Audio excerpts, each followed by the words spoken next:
Hey guys, so I'm back with another video of the EMRS 2023 paper और इस बार है हमारा रीजनल इंग्लिश का पेपर। ठीक है, पार्ट 6 में जो रीजनल जिन्होंने चूज़ किया था इंग्लिश उनके लिए है ये। ठीक है, तो let's get started and before we continue please don't forget to like, share, comment and subscribe to my channel and या लेट्स गेट स्टार्टेड।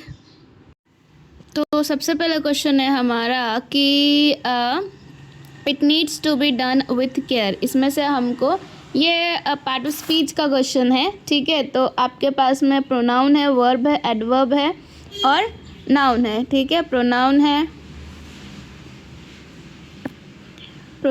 वर्ब है, एडवर्ब है, नाउन है। तो हमको पता करना है कि ये जो अंडरलाइंड वर्ड है इन चारों में से क्या होगा। देखो, तो इट तो हमारा हो गया क्या, प्रोनाउन में आ जाएगा। ठीक है, टू बी हमारा क्या हो जाता है, इन्फिनेटिव हो जाता है। ठीक है, done is verb, with is preposition और केयर वापस से वर्ब। तो नीड क्या हो जाएगा।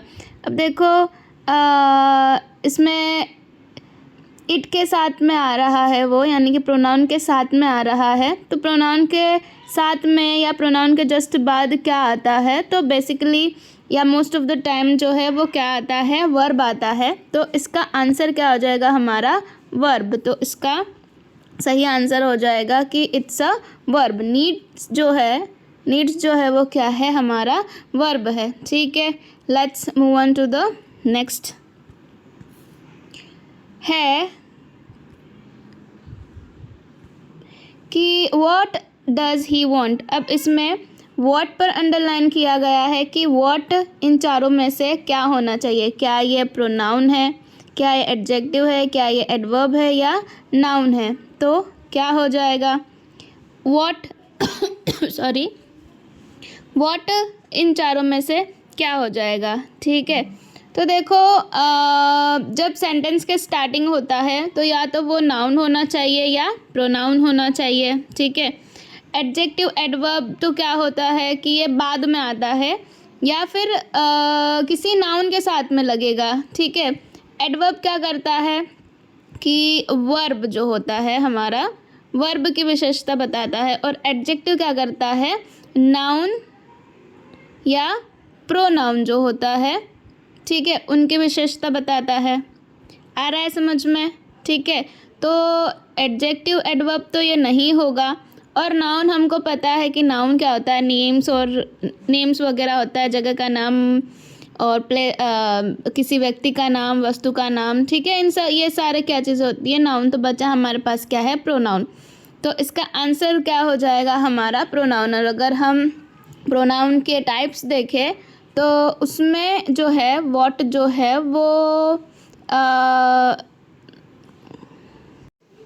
तो व्हाट हमारा क्या हो जाता है, इंटेरोगेटिव प्रोनाउन हो जाता है। ठीक है, तो इसका आंसर हो जाएगा हमारा क्या, interrogative pronoun. Sorry, let's move on to the next question number 143। ठीक है, इसमें पूछा गया है कि choose the punctuation mark that will replace the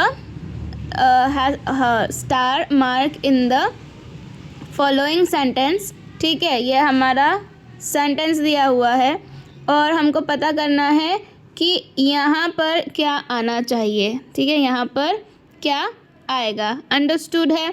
ठीक है, ऑप्शन है हमारे पास कॉमा। ठीक है, फिर उसके बाद है हमारे पास में कॉलन, फिर है सेमी कॉलन और फिर है फुल स्टॉप। आ रहा है समझ में। तो यहाँ पर क्या आना चाहिए, सेंटेंस है हमारे पास कि what happened then, I don't know, कि उसके बाद क्या हुआ, मुझे नहीं पता। ठीक है, उसके बाद क्या हुआ, मुझे नहीं पता। तो देखो ये एक ही सेंटेंस है पर इसमें एक हल्का सा क्या है, ब्रेक है। ठीक है, हल्का सा ब्रेक है। तो हल्के से पॉज के लिए हम लोग क्या इस्तेमाल करते हैं, हल्के से पॉज के लिए हम लोग इस्तेमाल करते हैं कॉमा का, है ना। इसको क्या बोलते हैं, अल्प विराम हिंदी में। इसका आंसर क्या हो जाएगा आपका, यहाँ पर आ जाएगा कॉमा कि व्हाट हैपेंड देन, कॉमा यानी कि पॉज हल्का सा, and then I don't know. ठीक है, आया समझ में। Okay, let's move on to the next question number 144 कहता है कि choose the sequence in which the following word, आपके पास में 5 वर्ड्स और सेंटेंसेस है जिसको हमको क्या करना है, अरेंज करना है। ठीक है, तो इसका आंसर क्या हो जाएगा, लेट्स सी। है कि post office overtake to this parcel. ठीक है, post office overtake to this parcel. तो इसमें देखो सबसे पहले क्या आना चाहिए, हमको दिख रहा है कि टेक सही लग रहा है कि टेक पहले आना चाहिए, कि टेक।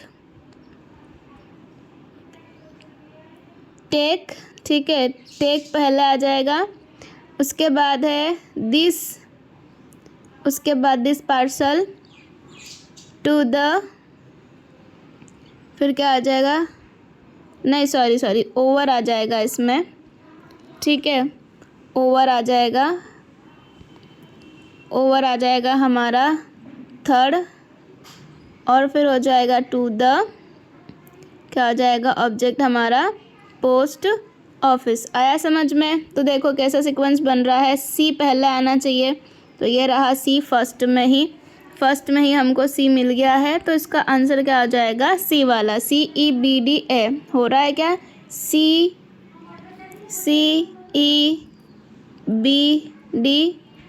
ओके, हो गया। तो इसका हो जाएगा कि take this parcel over to the post office. Got it? चलिए let's move on to the next. I say so, I say so since believe it you.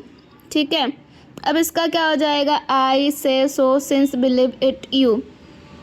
आप ना थोड़ा बनाने की भी कोशिश करेंगे ना तो ये बन जाते हैं बेसिकली। तो इसका हो जाएगा कि सिंस यू से सो आई बिलीव इट, या फिर ऐसा हो जाएगा कि क्या हो जाएगा, I believe it since you से सो। ये नहीं हो पा रहा है, ठीक है, ऐसा तो नहीं, वो साउंड करेक्ट भी नहीं कर रहा है, तो इसका ऑप्शन हम क्या करेंगे, सिंस यू। ठीक है, सबसे पहले क्या आ जाएगा, सिंस, फिर हो जाएगा यू, फिर हो जाएगा से सो, ठीक है, फिर हो जाएगा आई, फिर हो जाएगा क्या हो जाएगा, बिलीव इट। तो इसका ऑप्शन हमारे पास में क्या दिख रहा है, देखो फिर से सी वाला, तो सी वाला हमारे पास एक ही है, वो है फोर्थ, तो इसका आंसर क्या आ जाएगा, फोर्थ, की सिंस यू से so I believe it. Okay, ये हो गया हमारा आंसर। नेक्स्ट है कि identify the clause of the underlined expression in the following sentence. आपके पास क्लॉज का क्वेश्चन है जिसमें अंडरलाइंड वाला हमको पहचानना है। ठीक है, तो बोला है कि Lalit would not do it even if you paid him. Even if you paid him underlined है, हमको पता करना है कि क्या वो एडजेक्टिव क्लॉज है, क्या वो एडवर्ब क्लॉज है, क्या वो प्रिंसिपल क्लॉज है या नाउन क्लॉज है। ठीक है, तो देख लेते हैं कि क्या होगा ये। तो देखो एडजेक्टिव पता करने का तरीका क्या होता है कि अगर उस सेंटेंस में हु या फिर हुज या फिर हु जैसे वर्ड आ रहे हैं तो वो क्या हो जाता है, एडजेक्टिव क्लॉज हो जाता है, जो क्या कर रहा है, किसी नाउन या प्रोनाउन की क्या कर रहा हो, विशेषता बता रहा हो। ठीक है, पर यहाँ पर क्या हो रहा है, यहाँ पर वुड नॉट डू इट यानी कि यहाँ पर किसी वर्ब की कुछ हुआ है, ठीक है, उसकी विशेषता बताई जा रही है। ठीक है, तो उसके लिए क्या होता है, हम जानते हैं, नॉर्मली भी हम जानते हैं कि क्रिया की जो विशेषता बताते हैं उसे हम क्या कहते हैं, एडवर्ब कहते हैं। तो यहाँ पर क्या हो जाएगा हमारा एडवर्ब। और देखो उनको पहचानने का तरीका क्या होता है कि जैसे इफ़ आ गया या वेदर आ गया या एज आ गया। ठीक है, तो ऐसे सेंटेंसेस क्या कहलाते हैं, मतलब ऐसे क्लॉज क्या कहलाएंगे, एडवर्ब क्लॉज कहलाएंगे। ओके, आ रहा है समझ में? तो let's move on to the next. 147 कहता है कि choose the option in which voice in the given sentence has been correctly changed. यहाँ पर दिया हुआ है कि my father write me a letter, my father write me a letter. ठीक है, तो इसमें ऑब्जेक्ट क्या हो गया, लेटर। तो सबसे पहले क्या आना चाहिए, अ लेटर। तो देखो यहाँ दोनों ऑप्शन कट जाते हैं। ठीक है, ऑब्जेक्ट पहले आना चाहिए, तो अ लेटर लिखा हुआ है ना। फिर क्या आ जाना चाहिए, अ लेटर है, तो यहाँ पर शैल भी है, विल भी है, तो हमें क्या लगाना पड़ेगा, तो जो ऑब्जेक्ट होता है उसके साथ हम क्या लगाते हैं, विल लगाते हैं। ठीक है, सेंटेंस दोनों ही सही है, शैल भी हम लगा सकते हैं, विल भी हम लगा सकते हैं, पर ऑब्जेक्ट के साथ में हम क्या लगाएंगे, हम लगाएंगे विल लगाएंगे। ठीक है, ऑब्जेक्ट इन द सेंस कि जो नॉन लिविंग थिंग है। ठीक है, और अगर नाउन जैसे मतलब नाउन जिसमें पर्सन आता है उसके साथ में हम क्या लगा देते हैं, शैल लगा देते हैं। ठीक है, तो a letter will be return to me by my father. इसमें देखो टू भी आ रहा है, तो कौन सा सेंटेंस हमारा सही हो जाएगा, तो फोर्थ वाला हमारा सेंटेंस सही हो जाएगा। ठीक है, okay, let's move on to the next कि choose the connector which can correctly combine the two given sentences to form one complex sentence. Complex sentence बनाना है हमको। सेंटेंस है कि you can borrow the book, you have to return it tomorrow. यहाँ पे कुछ condition है। ठीक है, कोई कंडीशन दी हुई है कि तुम बुक ले सकते हो पर तुम्हें ये कल वापस करनी होगी, है ना। यहाँ पर कंडीशन है, तो यहाँ पर कंडीशन कौन शो कर रहा है, क्या वो प्रोवाइडेड शो कर रहा है, क्या वो सिंस शो कर रहा है, अनलेस या एज।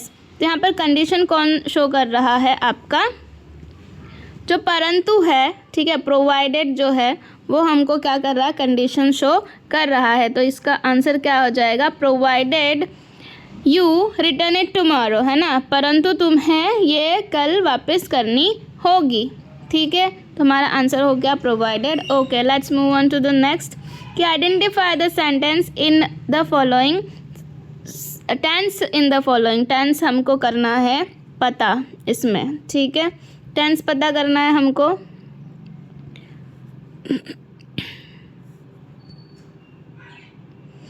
तो इसमें टेंस कौन सा हो जाएगा, देखो यहाँ पर क्लियरली दिखा हुआ है, क्या है, विल बी और गोइंग है, तो हमारा फ्यूचर, विल तो फ्यूचर के साथ लग जाएगा, आईएनजी है, यानी कि ये क्या है, कंटिन्यूस वाला सेंटेंस हो जाएगा।